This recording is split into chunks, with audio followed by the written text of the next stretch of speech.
If your actions inspire others to dream more, learn more, do more, and become more, you are a leader. A little bit of mercy magic, so many of the faces came together to make a whole.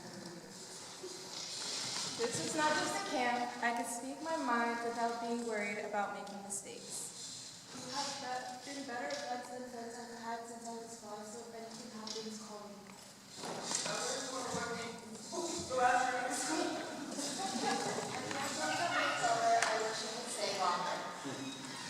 good news is, you can. That's the agenda. We should have shown that a long time ago. It's going to last another 3-4 hours. Don't worry, we have sleeping bags or their beds. You guys are all here. You think to make a decision on college perhaps in the next few months, to welcome back your kids, who haven't even come over to say hi to you yet. But what you're really here for is to listen to me talk to you about the next 40 years of your kid's life. That's the way you should be thinking about it. It's the way your children should think about it. That's the way you should think about it. It's not a 4-year decision. Because the dean is here, I have to put these colorful slides up. But our school is the same as all others. There's lots of clubs, lots of sports. That's not the important part. Let's get to the important part. The important part is that college is a scam. It is. Most colleges put 20,000 students together. They say, hey, entertain each other. There's a really cool gym over there. There's a big stadium over there where we play football and basketball, and you'll never make it to the NFL, but we play. Oh, by the way, there's a career center. It's all automated. Go ahead and press some buttons. And then they give lectures with hundreds of students in them. That looks like a scam to me. Don't get me wrong, there are about, in my opinion, about 15 schools, Berkeley, Brown, Caltech, Chicago, Harvard, Stanford, etc., that are very, very good and have huge brand names and cost 2 arms and 2 legs. But they say that they don't have hundreds of students. They say they have a 20-to-1 ratio of students to faculty. So let me go through a ridiculously difficult slide. And before you fall asleep, all the other ones will be nice and colorful. On the left, we don't have to go through it in detail, but on the left are classes that are between 2 and 19 students. There are lots of them. 58%, 60% of classes have very few students in all colleges, but they're all senior level classes. You don't take all those classes. You take, as a freshman, the 100, 200, 300 person classes in most colleges. Why is that bad? It's bad because you don't interact with the professor. It's bad because you might as well just watch a video. Some students say that first year, being a first-year student, they often feel lonely in a class of 300 people. They don't know one another. There must be a better way. There is. Him.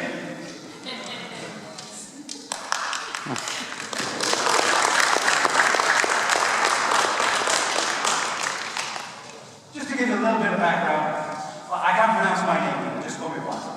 I went to a couple of those flashy big schools, and I learned a lot about how not to treat a student. I worked in 15 different countries as an investment banker and all the rest of it. That's not what I'm here to talk to you about. I'm here to talk to you about that part.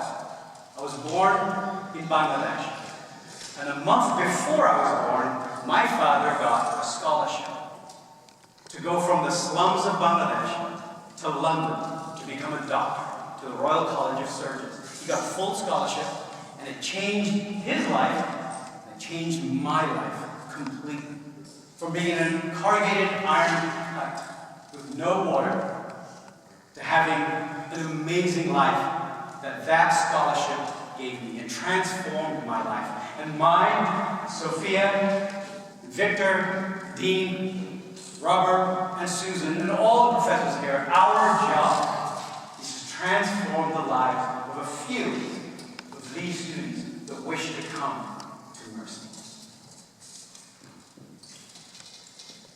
When I first came to college, I was at Penn, and I went into a psychology class, and there were 320 students in that class. And that professor was amazing. He will remain, his name was Professor Gleitman. Professor Gleitman was amazing.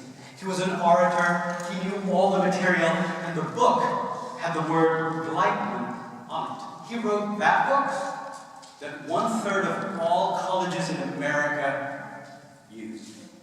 What a great professor, right? The man. So after about 8 or 9 weeks, I went down, I got the guts to go down to shake his hand. But I didn't make it, because the 2 TAs stopped me. And they said, "We graded your exam. Us. I said, "It's not about the exam. I just want to say hello to him." "Really? If all 320 of you wanted to say hello to him, we'd have no time." For what? For a student? I never, ever spoke to Professor Gleitman. I should have just watched the video.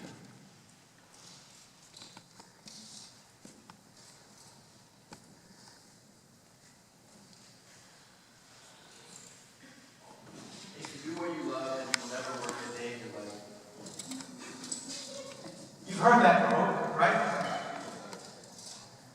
So let's try an experiment. Students, please stand up if you love, you do what you love. If you love sports, then stay standing up. Stand up if you love sports. Okay, stay standing up. Stand up if you love music. Stand up if you love fashion or the arts. That's just about everybody, yes? If you do what you love, you will do one of those things. Now please, sit down. Parents, those of you who are a coach in a professional league, please stand up. Those of you who have a top 40 hit, please stand up. Those of you who have a fashion line, please stand up. Jobs are not those. In jobs where there are a high supply of kids and very low demand, pay is very low. That's the first lesson you'll learn in my econ class. Demand and supply. Sports management and fashion, they used to pay nothing, if you guys remember. But now it's illegal to pay people nothing, and so they pay them minimum wage. Instead, students are being ripped off by universities offering bad degrees. Young people are being sold a false dream that university provides skills for a decent job. The Prime Minister of the United Kingdom. A leader takes people where they want to go. The colleges say, "You want to do fashion? Come on down. We'll help you."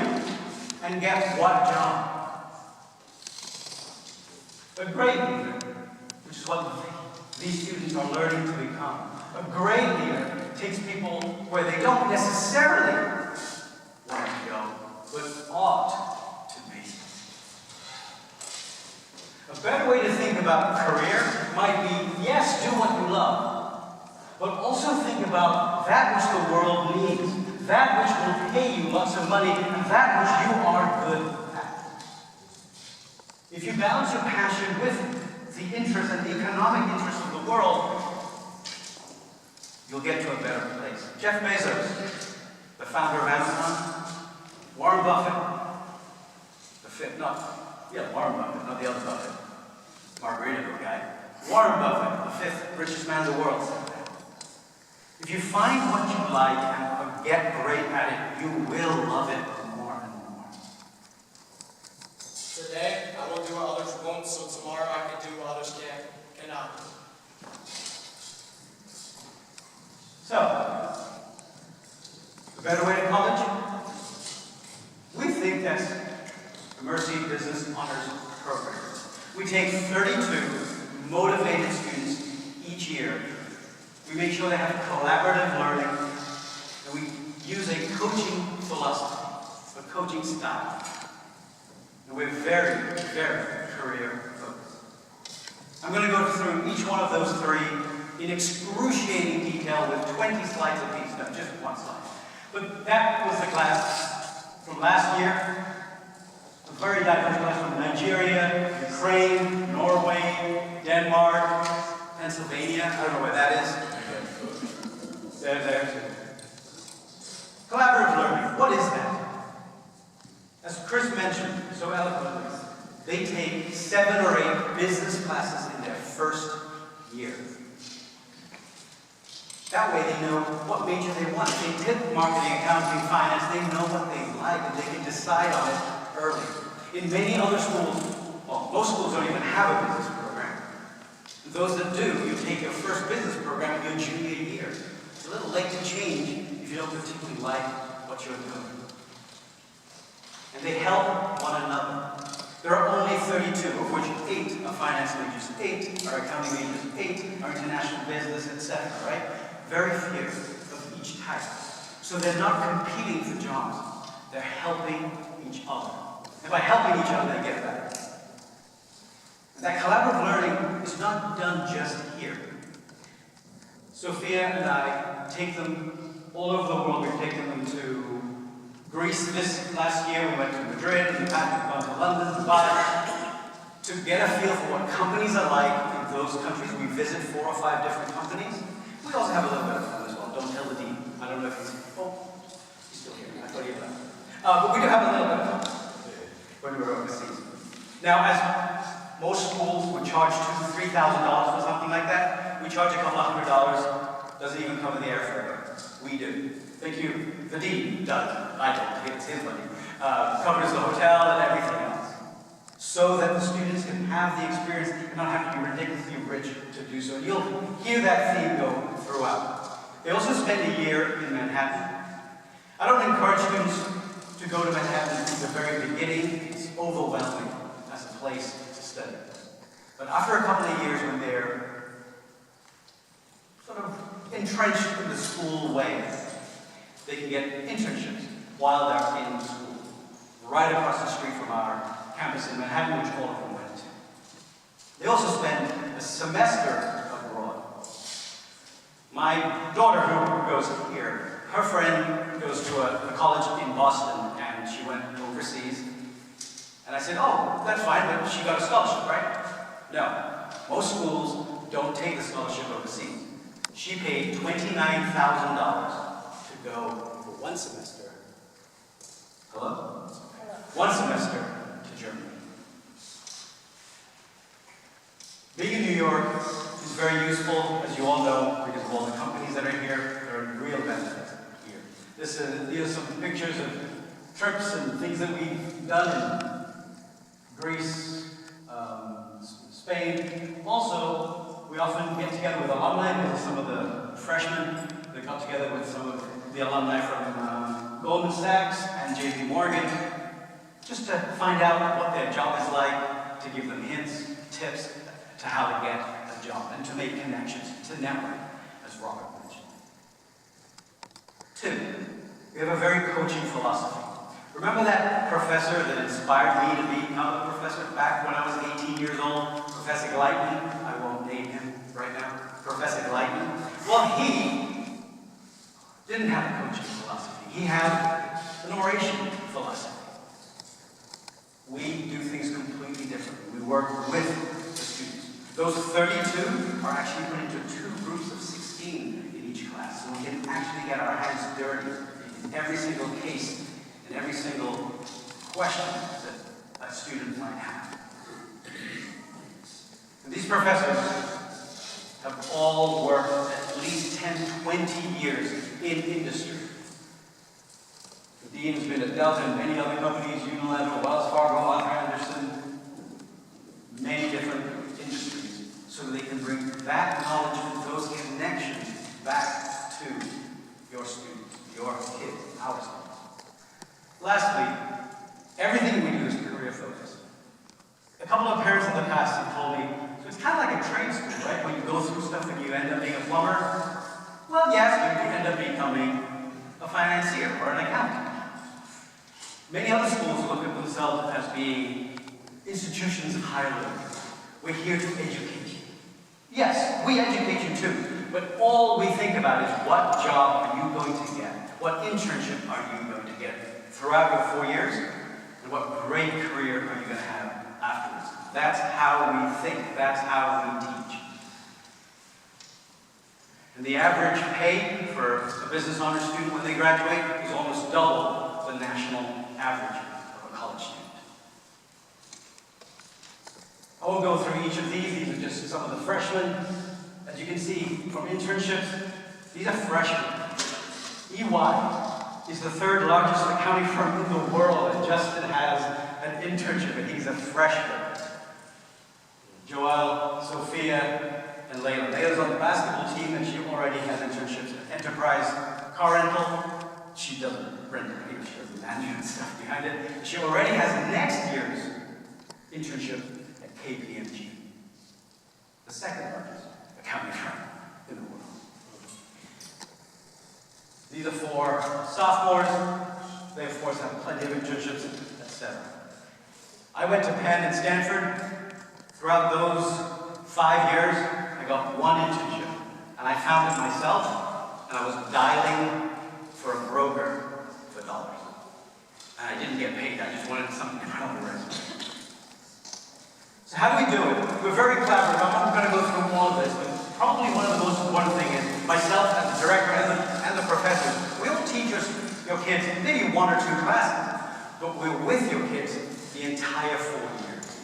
While other professors don't even necessarily talk to you in a class, they definitely don't think about you after the class is over.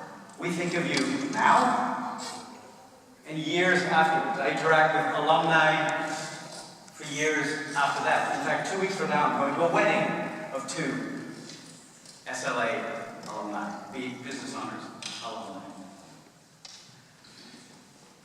I would have gone to another wedding, but they eloped. I won't talk about who they are. They're here. They didn't know from the leadership cohort. We have the professors, but we also have all the other business students, not just here, but the alumni as well, that really care and really mentor the students. In fact, some of them got together, the accounting ones got together this past February and put on a little show and tell, a discussion with the marketing students. They work at Walt Disney, Vizio, Google. You may have heard of some of these companies. Last 73 slide. Just one. Most parents ask me, this is all well and good. How much does it cost me? You told me that those other schools cost $320,000. It's only $290,000. Now, let's get into it. The bottom line. The first thing any student learns in my class is revenue minus cost is profit. And you want to increase that profit. You want to increase the R as much as you can, how much you earn. And you want to decrease the cost of education and the debt that you have to take on. So your money in your pocket, your profit, goes up. Right? So let's do that. We've already talked about all the great companies that our wonderful alumni go to. So they get plenty of money. Let's talk about that debt. College tuition has gone up faster than just about anything else on the planet.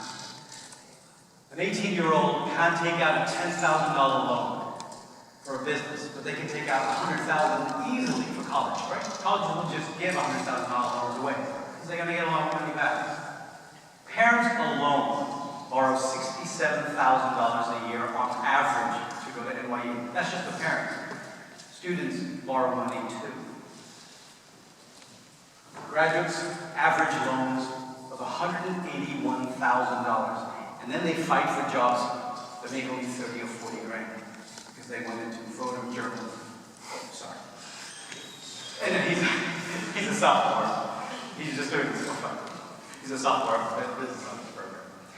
It's great saying that you went to a cool brand name to your neighbor, to your friends. Are they paid for it? No. So what does it cost?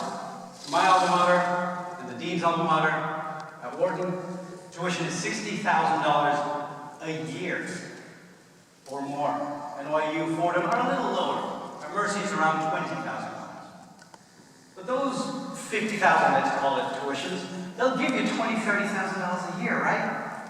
Well, they'll actually put it all together and say, we'll give you $110,000. My daughter got that from one school. But that still leaves $150,000 left to pay. At Mercy, depending on how much you get from the government, etc., and thanks to the dean and the scholarships that he creates for the business honors program, the most you'll pay is $6,000 a year, not $60,000 a year. You might say, wait, a better education you just said for far less? That doesn't make any sense. It does, because the dean has decided that he wants to invest in this program to get students a great education who deserve it, who have worked hard for it, who have shown that they want to work hard and with one another for it. The goal is to find a match. We're looking for 32 enthused students, remember? 16 of whom will come from this week, the second week, and the third week that we do this. About 140 students altogether. Of those, maybe 100 might want to come to Mercy. Maybe 50 will want to come to Mercy. And some of them will come. You guys did well just to get here. 360 applicants. Where's Sophia? Yes. So Sophia had to go through 360. And you guys made it, 120 of you. And from there, 16. Just 4 or 5 each week will come back. Some of you won't want to come back. That's fine. You know what we're about. And some of you will. And hopefully, we'll do that when you decide. So the last slide, just to summarize everything. We think business honors is a better way to college. Why? Yeah, maybe our brand isn't as big as some of the Ivy League schools, but what matters is the jobs you get after college. Do you get great jobs at those big Ivy League schools? Of course you do. You absolutely do. If you're in the top 20, 30%. How about all the others? My best friend from when I was 12 years old, his son went to Penn. He graduated a year and a half ago. What does his son do? Yes, nothing. The Alumni Network?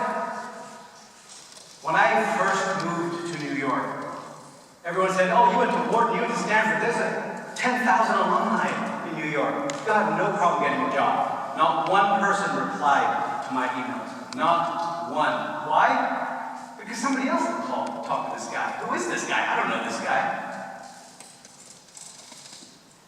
The alumni who are with us don't necessarily know you either, but they do know that we're just like you. And they always answer the call. Every single one. And that's the wonderful thing about alumni. Right? What matters are the ones that help you, not the 10,000 that don't. The class, instead of 320, there's 16, 20 people in the class. Instead of one business class, we take 7 in your first year. And the professors, they're all worried about writing books, getting Nobel Prizes, and going from Fordham to NYU to Harvard and making more money. They're worried about their career. I'm not going anywhere. Victor's not going anywhere. Robert's not going anywhere. Susan, she left, so I guess she is going somewhere. But we're here, and we're not leaving. Because, oh, they... Sorry. We're not going anywhere, is what I thought.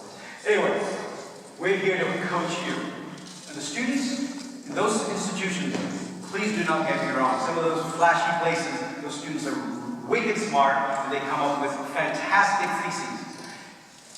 Kind of irrelevant for their job. Because no one at any company... Gabby, when was the last time somebody asked you to write a 40-page paper at work? Never. But you do that in college? Why? We don't. My students do 2-page memos because you need to do those all the time. They do 20-page PowerPoint presentations, and then they get up and say them in front of the rest of the class, and in front of Victor, in front of Robert. Number of times I came up in 6 years of undergrad and grad school, 0. The thing you need to do in business is what you should be doing in class. And the cost, well, we talked about that, right? Ridiculously high, not too much. The Business Honors Program is a career-oriented learning to transform your life, where great companies find collaborative, prepared business leaders eager to make a substantial impact in the communities they serve. If you need to find me, my email, my cell phone number is up there. Please call me at any time. Thank you.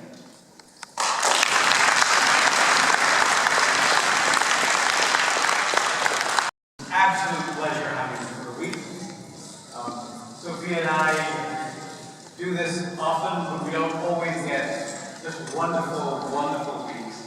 And this one was absolutely free. We made sure the weather was perfect for you also. So in return, we gave you something.